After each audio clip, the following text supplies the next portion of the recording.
American hypocrisy.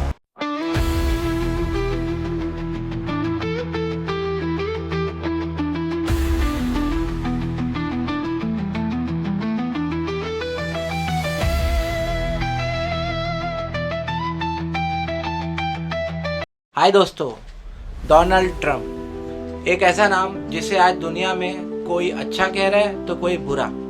तो जो Trump की अमेरिका फर्स्ट पॉलिसी है उसमें बहुत बड़ा कॉन्ट्रडिक्शन दिखता है दोस्तों, और इसी कॉन्ट्रडिक्शन को कहते हैं अमेरिकन हिपोक्रेसी।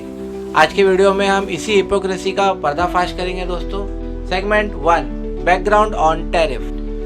सबसे पहले आसान भाषा में समझ लेते हैं। टैरिफ एक एक्स्ट्रा टैक्स होता है जो कि कोई भी देश अपने देश के अंदर यानी कि इंपोर्ट होने वाले गुड्स के ऊपर लगाती है, जिसका क्लियर विजन होता है कि उनके जो अपने देश के प्रोडक्ट्स है वो सस्ते हो जाए, उनकी बिक्री ज़्यादा हो जाए और जो इम्पोर्टेड गुड्स है उनकी बिक्री कम हो जाए।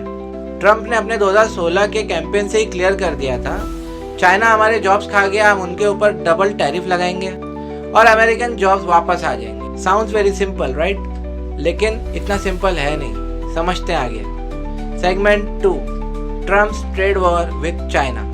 2018 में भी ट्रंप ने चाइना के ऊपर भारी टैरिफ लगाया था, चाहे वो स्टील हो या फार्मा, इलेक्ट्रॉनिक्स, स्टील, एल्यूमिनियम और हजारों प्रोडक्ट्स के ऊपर ऐसे ही 25% टैरिफ लगाया था।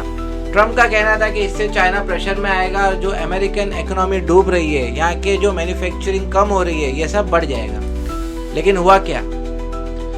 अमेरिकन इंपोर्टर्स ने महंगे होने के बावजूद चाइना से माल खरीदा, जिसका भुगतान अमेरिकन कंज्यूमर्स को करना पड़ा। फार्मर्स जो चाइना को सोयाबीन और एग्रीकल्चर प्रोडक्ट्स देते थे, उनका जो मार्केट है वो क्रैश हो गया। और आयरनी देखिए, चाइना ने रिटेलिएट करते हुए अमेरिकन प्रोडक्ट्स के ऊपर भी टैरिफ लगाया, जिससे यूएस के फार्मर्स को पूरे $28 बिलियन की सब्सिडी देनी पड़ी। मतलब जो पैसा ट्रंप चाहते थे कि अमेरिका के अंदर आए बाहर से, वो उल्टा वहाँ के आम लोगों के जेब से निकला। Segment 3, the hypocrisy. अब यही असली हिपोक्रेसी। ट्रंप बार बार यही कहते रहे कि इस टैरिफ वॉर से चाइना को दर्द होगा और अमेरिका को फायदा। लेकिन रिसर्च रिपोर्ट्स, चाहे पीटरसन इंस्टीट्यूट हो या यूएस ट्रेड कमीशन, सबने एक ही चीज बोली बार बार, टैरिफ का असली दर्द चाइनीज कंपनीज को नहीं बल्कि अमेरिकन कंज्यूमर्स और बिजनेसमैन को हुआ।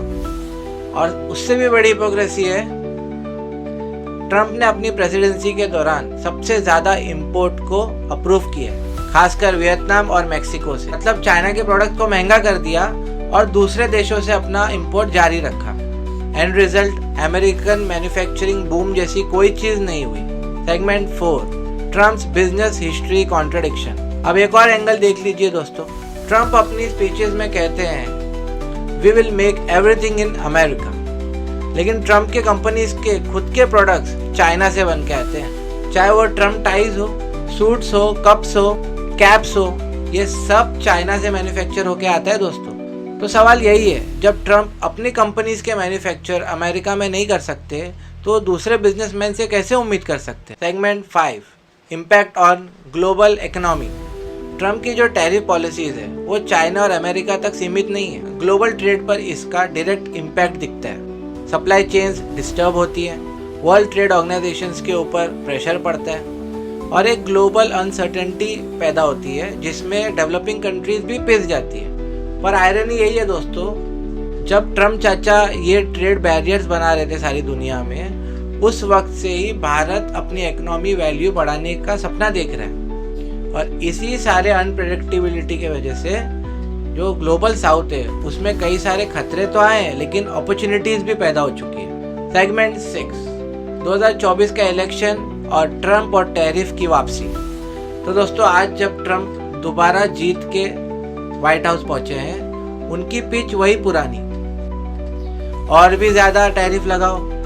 पर क्वेश्चन सिंपल है दोस्तों, अगर पहली बार ये टैरिफ से कोई जॉब्स अमेरिका में जनरेट नहीं हुए तो अब दूसरी बार कैसे होंगी? लेकिन पॉलिटिक्स में लॉजिक नहीं चलता, इमोशंस चलता है, और ट्रंप उसी इमोशनल कार्ड को प्ले कर रहे हैं। जैसे America is losing and I will make it great again. Conclusion, तो दोस्तों टैरिफ का असली सच यही है, ट्रंप ने जो दिखाया वो बस एक इल्यूजन, सपना था। टैरिफ ने ना ही अमेरिकन फैक्ट्रीज को बूस्ट किया और ना ही जॉब्स लाए। बस एक ही चीज हुई, अमेरिकन कंज्यूमर और टैक्स पेयर्स के ऊपर बोझ बढ़ गया। और यही है असली ट्रम्प टैरिफ हिपोक्रेसी, जहाँ स्लोगन्स तो होते हैं अमेरिकन फर्स्ट, लेकिन इम्पैक्ट बना देते हैं अमेरिकन लास्ट। सोचने वाली बात यही है, आने वाले वक्त में दुनिया को प्रोटेक्शनिज्म की जिद चाहिए या फेयर ट्रेड की सोच, और क्या अमेरिका अपनी हिपोक्रेसी से बाज आएगा? अपने थॉट्स कमेंट बॉक्स में ज़रूर लिखना दोस्तों। अगर आप चाहते हैं इस वीडियो के थ्रू सारी दुनिया तक भारत की आवाज़ पहुँचे तो इस वीडियो को लाइक करो, शेयर करो, चैनल को सब्सक्राइब करो। हम लौटेंगे ऐसे ही वीडियो के साथ। सी यू अगेन।